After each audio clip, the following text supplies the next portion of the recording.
Today I am playing the worst Call of Duty of all time. No, the other one, the other worst one. Yeah, the worst Call of Duty of all time. No, really, it's terrible. Literally, just awful. This intro is way too much. It's too zoomed in. Terrible, boring, atrocious. All words used by my ex to describe me. What? What? Huh? What? I misread the script. It all began in 2016 with the release of Infinite Warfare's reveal trailer. The trailer was a complete disaster. 4 million dislikes later, now YouTube have removed the feature altogether. Now, nearly 6 years later, I wanted to have a deeper look at Infinite Warfare and compare it to some of the best games we've had, as we have a look at what many consider to be the worst Call of Duty of all time.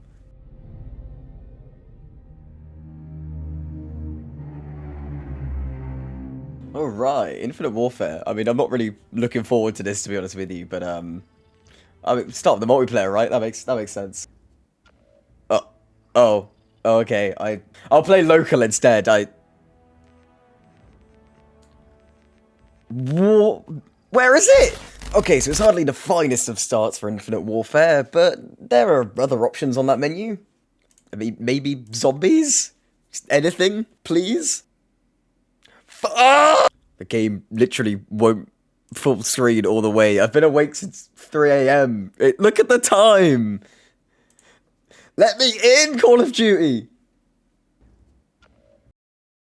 Bad start. Luckily, there is one mode left on that page that I can, for some reason, still use, and that's the campaign. We started off with a spacey sci-fi sequence, with a forgettable backstory about our game's antagonist. Not that you'll be listening anyway, you'll be too distracted by this game's, frankly, awesome graphics. Jupiter? Like seriously, this is impressive even now, let alone 5 years ago. You'll spend half the game staring at stuff in the distance, rather than paying attention to what's actually going on. I then spent the next half an hour to an hour just trying to figure out why my controller wasn't working and why the game wouldn't go full screen. It's such a pain, this game it was hell to fix, but I got it working eventually. One! After successfully counting how many doors there are, you and your team jump into a hole to kill a couple of random innocent men.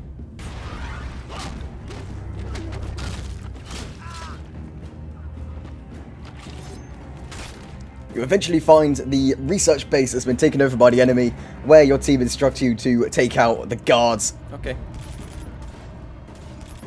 Afterwards, you head inside and throw your pet Tom Holland. Oh, that's so cool. What? Okay. After learning about some even more cool and futuristic gadgets. Oh! Yo! What? We then get told not to press the wheel or release button. Bro, you had one job. We then get given a big gun. Like, really big. And a smaller big gun, which is also really big. Oh, okay. This is very fair and balanced. There's then a major boss fight against Robocop's slightly less sexy cousin. Okay. Okay. Okay. There's, like, actual boss fights in this, hello? Bullets cannot damage him. Of course not. No, why would they? Things then go from bad to worse, and it was time to call in the big gun. Go! Go! Hit it! Hit the button!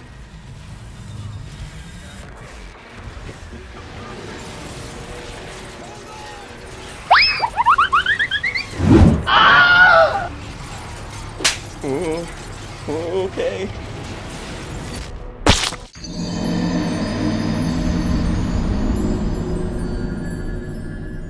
And then that's it. That's the end of the game. The credits roll. You're done. Okay, not really, but it's almost just as bad. We mysteriously wake up on this icy moon. I don't know. They don't explain it. It doesn't make any sense.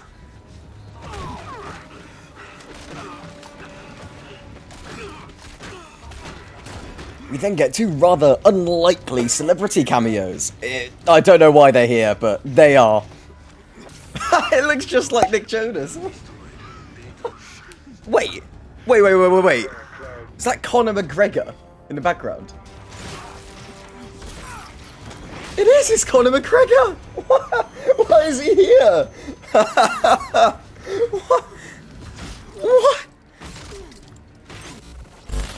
We're then introduced to our main character, Reyes, who is watching TV rather than actually helping us out. Reyes is currently on home planet Earth, celebrating with the Navy, I assume because Conor McGregor won his fight earlier. We of course get to meet our besties, Salt Bae and Wally. That's a mouthful. Commander Rains then joins the action. That's when things really start to go down. Now that we're all acquainted, let's get up and away. Now, I must admit, I grew quite fond of some of the characters in this game. There's something quite charming about Ethan the Robot that makes me want to love him like a pet dog. Soldier is great too, the sort of homie that will always have your back, and you'll have theirs as well. These aren't the only characters as well, you've got your whole crew behind you, some of which are more of an acquired taste like Omar, others you will grow to love from the very beginning. In fact, all the crew and characters in this are honestly really well written, they're developed well, they act pretty great, you'll grow to love at least most of them over the entirety of the game. You'll grow some sort of emotional attachment too, and overall they're honestly quite likeable. I enjoyed playing as all these characters and seeing them come to light as they further progress through the story. But before any of that happens, disaster hits the party.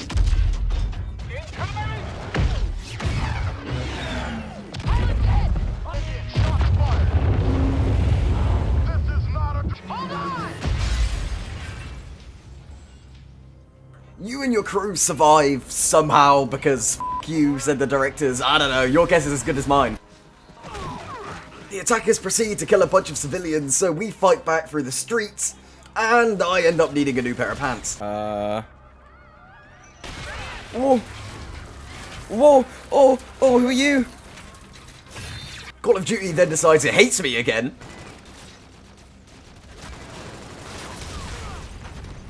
Bruh. Where am I about to go? We eventually find the imposter that started all this fight and deal with him in the correct manner. And then we reach the part of the game which is the same as every other part of this game. We get a space fight for the first time. Now, I don't mind the occasional space fights, but the problem is they're like this every single time. They're really, really repetitive and a bit boring. You get a bit dizzy, you feel a bit sick. And they just keep happening. Every single mission seems to have at least one of these, where you have to fly around in this jet, shooting down other ships. Really boring, repetitive, quite frankly. They became a nuisance by the end of it. I genuinely just felt rubbish every time I saw them appear again. In fact, here's a compilation of me getting annoyed every time I see that we have another space mission. Oh, it's another... Wow, how exciting. Yawn fest. Oh, woo, let's go, another one. Oh, we got another plane fight, yeah. Aren't you excited? As you can tell, they were really just not my cup of tea. Luckily, that was only the first one that we've had to worry about for now, but when we got back to our main ship, there was terrible, terrible news about the captain. Make way for the captain. Where is he, boats? Where's Captain Alden? Right here, sir. And being the highest ranked officer, that left us in charge. Look at me, sure. I'm the captain now. Captain Reyes then morphs into Dogecoin as he's instructed to go to the moon. Uh-oh. So we drive to the moon because, you know, who wouldn't with the spaceship age going on and whatnot. We do the usual Call of Duty stuff like shooting some bad guys. I may or may not have died once. Ooh. Or twice. I'm not dead. Once we found out everyone is dead in the moon base, we decide to leave and go for, that's right, another space mission. Let's go. God, I love these. I'm so excited. Well, fucking hell. We're then introduced to this guy, the man that started the invasion on Earth. He's supposed to be the... Oh, goddammit, let me try that again. He's supposed to be the main villain, but we don't really see too much of him throughout this story, so this is about all you get. Just know he's really bad. We're then introduced to the captain's ship map, which is definitely not stolen from Mass Effect. It's not stolen, guys. This is original, I promise. And of course, while we're on this map, I decided to make a very funny joke. Uranus. We then had our first stealth mission, which went well. Check fire. I don't know where. A little later.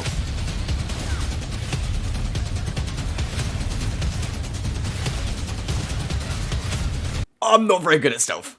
We blow off a bunch of men out into the space of Uranus. It's not funny. It's not funny. It's not funny. We then find out there's nothing here anyway, so we get in our ship and leave. In a blind fit of rage, we then take out someone else's ship, because f*** you, that's why. We then attack that ship and I make some questionable decisions. Oh, I actually might die here. Oh my. Oh. Good evening, ladies and gentlemen. Today, we are back on another ship. Guess you're tired of these. So am I. Yep, there's genuinely another space mission right after that. I wish I was joking. They just keep coming. It keep happening. Oh, it's another. I'm bored of them, bro. This, of course, left me with 5 more minutes of useless footage, which I very quickly deleted.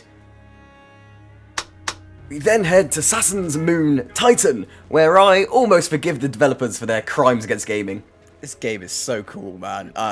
The gameplay is awful, but look at that view. Wow. The emotions I felt from this game were very quickly ruined. What is he doing? What's he doing with his hands? What is that? Bro. Okay. We then had another chance of keeping quiet and stealthy, and this time it went a little bit better. Stealth mission. Monk ass. Did I mean no one saw that? Oh.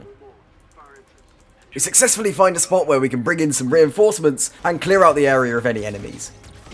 But the real enemies are the friends we made along the way. Bro!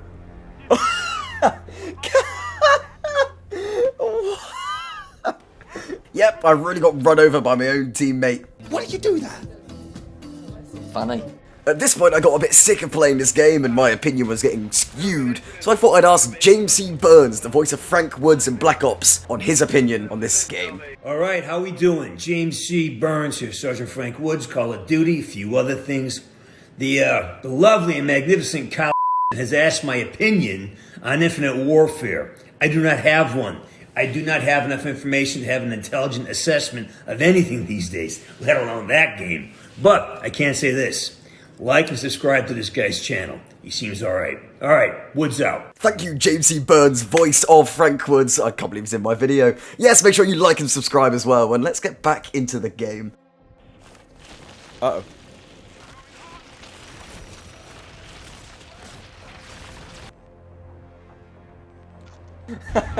Just pretend that didn't happen, boys. Okay, so yeah, I'm still working on the stealth thing. After that, we then take over the base and destroy this oil tower. Oh. That's pretty cool, to be fair. We then barely escape the Saturn base, but the enemy are ready and waiting in the air, and your jet takes a hit.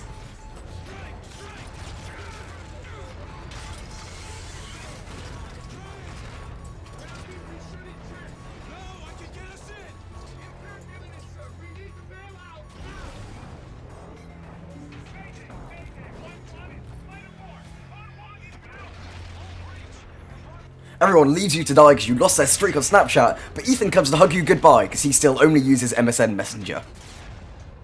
Now what? Oh. He then tells you that there's simply nothing he can do.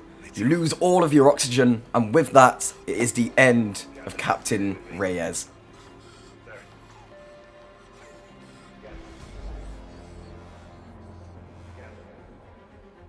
Reyes then survives because the director hates you. No, seriously, they really hate you. There's no explanation here. He's just alive because we said so. I don't know. I would love to know why we're alive again. It doesn't make sense. It kind of feels like the world's worst plot armor of just invincibility. Let's go to Pluto. Why not? Well, why not indeed, Pascal? You go to Pluto looking for intel, it turns out there isn't any, and then you leave. This mission had zero correlation with anything else.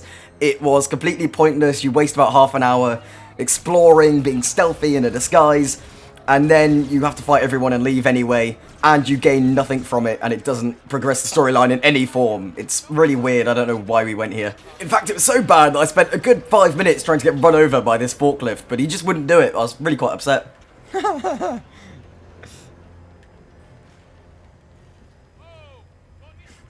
The game is quick to redeem itself, however, as we head towards the sun. The meteorite here is off course, and we have to investigate why, what's gone wrong, and try and save anyone that might be left on the base that's here. There's then a big rip-off of a old-school Vin Diesel movie, which might be a bit niche, Chronicles of Riddick, where he tries to survive on a... tries to survive on a planet where the sun is really, really hot, and if he stands out in the light, he will burn and die. Captain Vin Diesel barely makes it inside in time. Ah, I'm trying. Help. The people in the base, however, are dead, and that's because of Freddy Fazbear and the other animatronics in this base.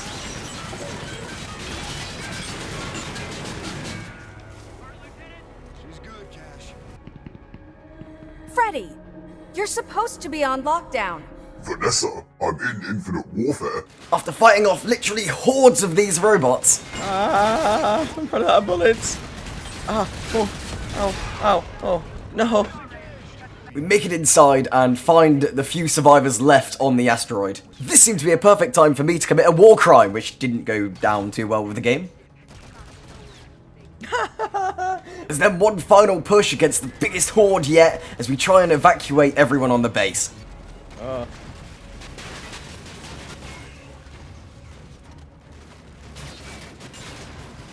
It was time for one final dash, being overrun. Ooh. We make a runner. Omar decides to be a hero.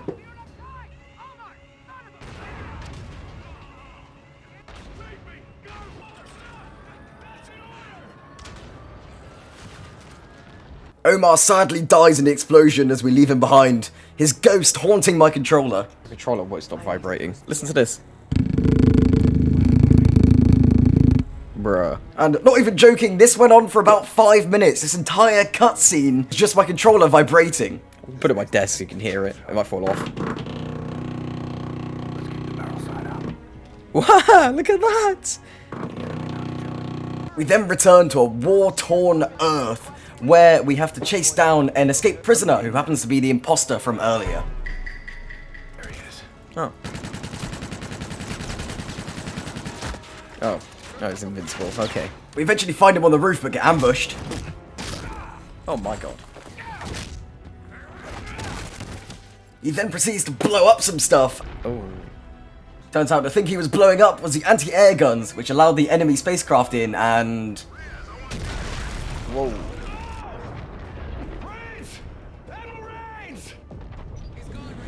With Admiral Raines dead, we seek revenge.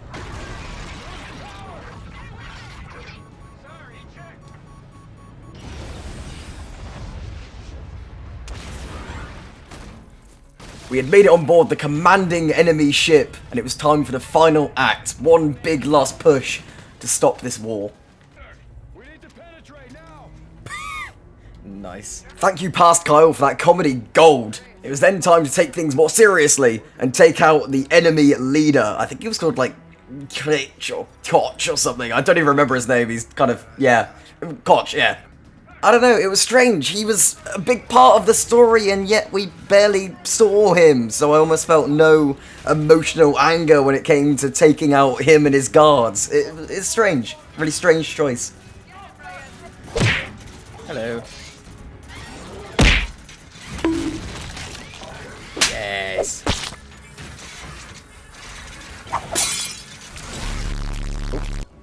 Killing me isn't winning. I killed your admiral. Your iron shield is down. Death is no disgrace. Captain has the con. Yes, that's right, the death of Koch was just not enough. Even in his grave, he still had the ability to wipe out Earth. This sends us to Mars, where the space station there holds the power to destroy Earth as we know it. It's our mission to make sure that does not happen. However, getting onto the Mars base was never going to be easy, and it's very well protected. Things go disastrously.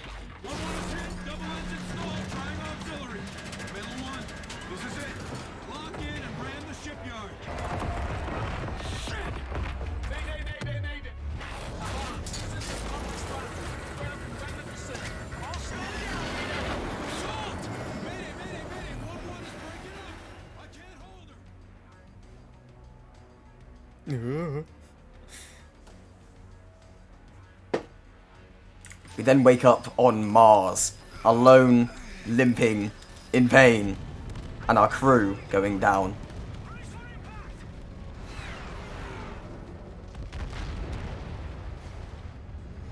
While some survive the crash, others are less fortunate. Sorry, sir. Is that rain, sir?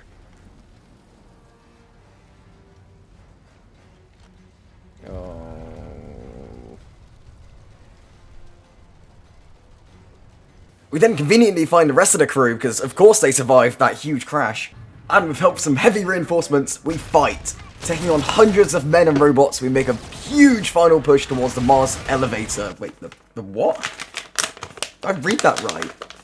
The hell is a Mars elevator? Well, for some reason, the directors thought it would be easier if we just went up on a lift, rather than, I don't know, taking space flight, or hell, even driving like we did to the moon earlier.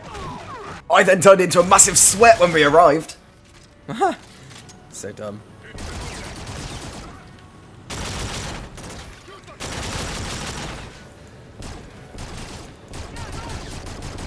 Kyle, chill. It's only the campaign. Chill. After clearing out the enemy, the team is forced onto a suicide mission where they must destroy the reactor, which will take down the station, thus ending the war. Reyes volunteers himself for the ultimate sacrifice, and Ethan also offers to help. Reyes comes across a dead end and has to rely on Ethan to make his way into the reactor in order to destroy it. We hack into his body and use that in order to direct him into the core. Pretty strange. It's very unusual, sir. Still holding. It'll need a charge to set it off. By self-destruct, sir. No. The detonation will ignite the core. Oh. Set off a chain reaction and blow the mooring. Oh. It's been an honor, sir. No.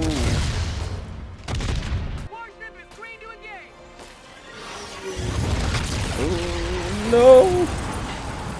Reyes.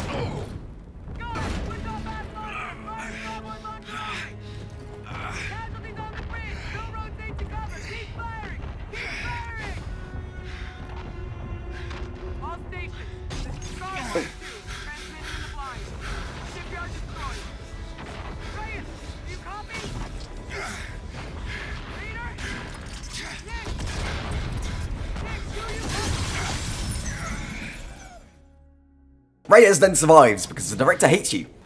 Wait, he's actually dead this time? What, Ethan as well?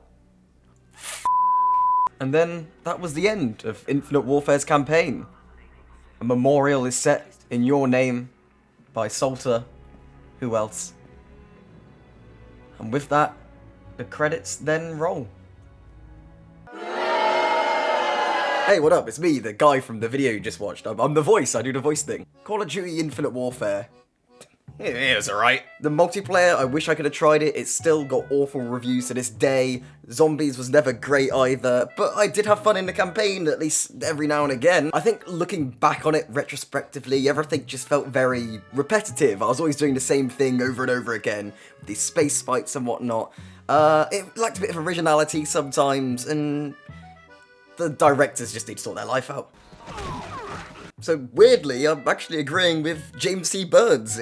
I don't really have an opinion on it. It's forgettable, quite frankly. Don't bother playing it. There's my advice. There, you've watched this. Don't buy it. It's 50 quid on Steam. Oh, and hey, just to let you know, this is actually week 4 of the Wolves Recruitment Challenge, the final one. I wanted to show how I can be unique and different. My content on Twitch is very, chatty, and normally we're playing Call of Duty, so this felt really fitting. Hopefully it shows off a bit about my editing style as well. And I hope you enjoyed the video. Make sure to like and subscribe, and I'll see you all next time. Like and subscribe to this guy's channel. He seems alright. Woods out.